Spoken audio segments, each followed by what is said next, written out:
All right, guys, today we're gonna make beef plate short ribs. These are one of my favorite pieces of meat to cook and eat. They're super simple. I can only find them at Costco. You can probably find them at your local butcher if you have them cut them for you, but you're not gonna find them at the store, not these suckers. They're sometimes called brisket on a stick, and if you've ever seen somebody eating a big brontosaurus type beef rib, that's what these are. These are phenomenal. So got these at Costco. They're super easy. They do take a little while because you want to make sure that they get super tender and break down, but super simple. This is all you really need. I use a mustard binder. I've got a spritz with Worcestershire sauce and some beef bouillon, and then just a simple rub. I've got my Big Mo Queson beef rub, and I use the Chupacabra. Chupacabra is phenomenal. I use that on everything, but I have a little bit of Mo's left, so I'm gonna sprinkle that on there as well. But you need a great thermometer, an excellent wireless thermometer. I highly recommend the ThermoPro Thermapin from ThermoPro. And then I've got a beef injector. You don't have to inject these. It's not a necessary, but I like to inject just in case. I inject pretty much all my beef with beef broth. So I'll get to rubbing here in a little bit, and we'll go from there. Okay, so I'm going to show you what you want to trim off the beef plate ribs. You don't have to take off a lot. These are similar to, on the cow, these are similar to the pork spare ribs on the pig. So they are going to have a membrane on the back on the bones. Do not take this membrane off. This is what you take off on your pork ribs. Do not take them off your beef ribs, or else sometimes the meat will fall off the bone, and you want your meat to stay attached to the bone. So don't worry about trimming this side. This side, you don't really need to trim a lot of fat off. Maybe take the big hunks of fat, but the key is to get this silver skin. You want to make sure and get this silver skin off. This is the stuff you don't want, because that will not render down, that will not break down. So get off all the silver skin for sure. The fat you really don't have to, but you can. The fat on a beef rib will render down, but the key is to get the silver skin. All right, so I've got it trimmed up. You can see I took off all the silver skin, and I took off a lot of the fat, which is, don't worry about taking off the fat, because if you look at the side here, there's plenty of marbling in this beef rib. There is plenty of fat. Don't worry about taking off all the fat cap. I don't take it all off. I just get it trimmed down because I want to get that silver skin. That's the most important part. You do not want to chew silver skin. So now we're going to rub it. I start with the back. I start with a mustard binder. Yes, in Texas we love our mustard binder. You don't need a whole lot. Just rub it all around.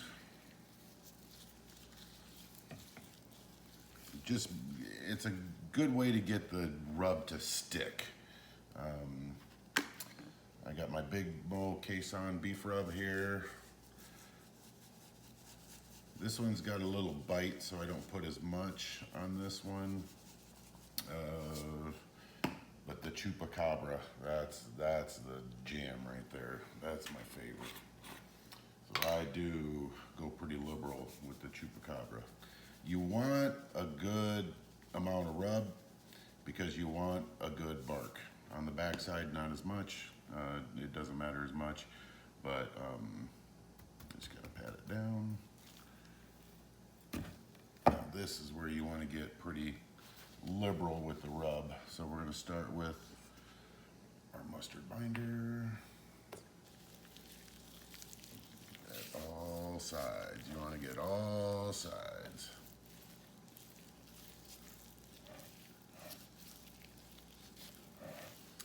All right, start with Big Mo.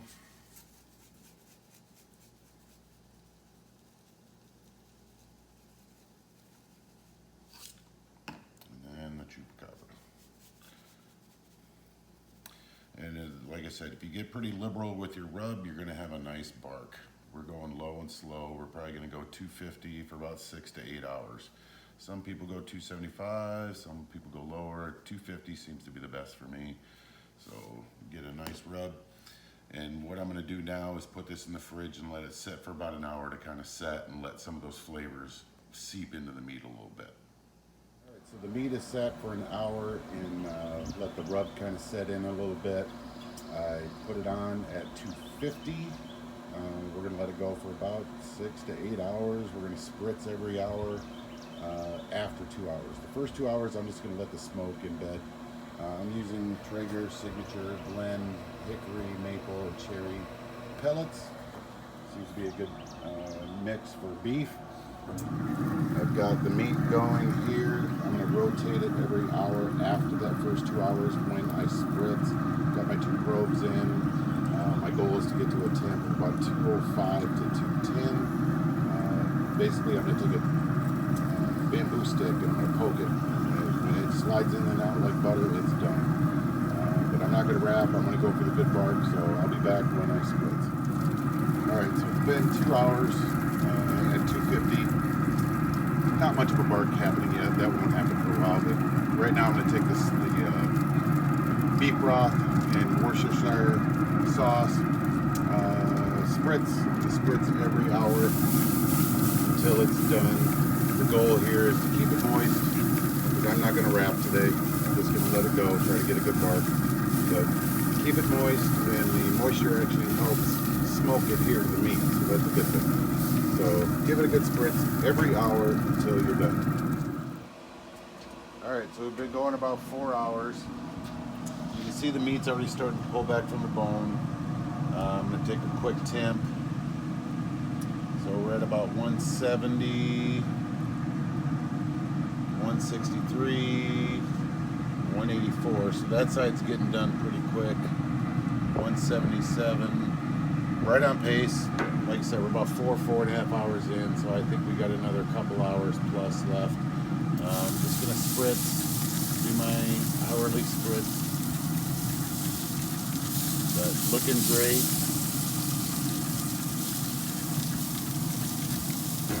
Bark's starting to come on. You can see from over here how they're pulled away from the bones. That's how they're supposed to do. So looking awesome. See you in another hour. Okay, we're about 5.5 hours in. Looking fantastic. Check the temp.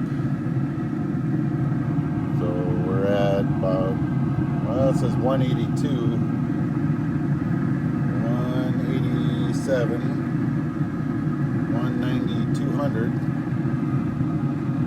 196, 191, but more importantly, it's just going in like butter. So I'm going to pull these right now and then let them rest in a wrapped peach paper, and I'm going to throw them in a cooler or a towel, whatever I have available. But this is why it's so important to cook to tenderness. I was hoping to get to 205, but boy, they're like butter right now, so I'm going to pull them. All right, so I just pulled the beef plate short ribs out of the cooler. They've been sitting in there for an hour. I had them wrapped in butcher paper. I wrapped them in a towel, threw them in a cooler for an hour. I put these on at 11:30, so about 6.5 hours ago, well, roughly about 7.5 hours ago, I trimmed all the silver skin off the top. I did a binder with some mustard. You can use Dijon, or you don't have to use a binder if you don't want to. I put some Big Mo Caisson beef rub on it. I put some Chupacabra rub on it. I put it at 250. It's been going at 250 for about 6.5 hours. That's when I pulled it. Spritzed it every hour after 2 hours with some beef broth and Worcestershire sauce. It's a great spritz to keep it moist. But now we're gonna carve it, see what it looks like. I got it up to, I was shooting for 205, 210, but it's all about tenderness. You wanna poke it with either a bamboo stick or your Thermopro pin, and when it goes in like butter, it's done. Forget temp. So let's see what it looks like.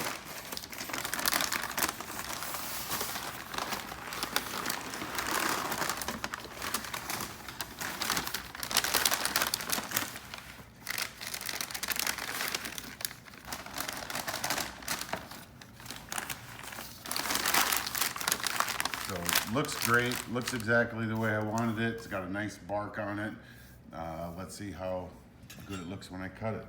I actually had one bone kind of fall off, so I'm not really happy about that. But that's why you keep the membrane on the back, is to keep it from falling off. But let's carve into it and see what it looks like.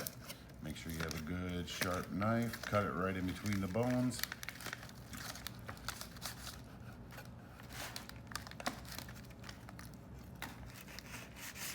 There you go. Look how juicy that is. You can see the nice smoke ring. You can see how juicy and moist that is. This was a 5.5 pound plate. I mean, oh my gosh, that is just excellent. Juicy, very juicy, tender, and there is so much meat there, it's just ridiculous. So that's how you make it. Hope you enjoyed the video. Let me know if you have any questions in the comments. Thanks.